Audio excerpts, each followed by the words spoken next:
అసలు ఈ రోజు పూజ చేయడం అనేటటువంటి దాని వల్ల వచ్చే ప్రయోజనం ఏమైనా ఉంటుందా? అసలు దాని వెనక ఏదైనా శాస్త్రీయమైన కారణం ఉంటుందా? విదురుడు ఎందుకు చెప్పాడు అసలు దైవానికి నమస్కారం చేయమని? నేను మీకు ఒక్క మాట చెప్తా, బాగా గుర్తుపెట్టుకోండి. ఎవరు పూజ చేస్తున్నాడో వాడు లోకము చేత పూజింపబడతాడు. నేనన్న మాట బాగా పట్టుకున్నారా? ఎవరు పూజ చేస్తాడో వాడు లోకము చేత పూజ అందుకుంటాడు.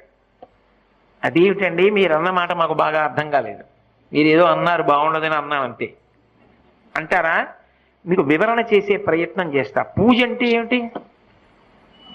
పొద్దున్నే దేవుడి దగ్గరికి వెళ్ళో దీపం పెడుతున్నా. ఎందుకు? ఎవరు భగవంతుడు? చంద్ర సూర్యౌ చ నేత్రే కర్ణావాసా శిరోద్యౌ ముఖమవిదహనో యస్య వాస్తేయమద్భిః అంతస్తం యస్య విశ్వం సురనర ఖగో భోగి గంధర్వ దైత్యైః చిత్రం రమ్యం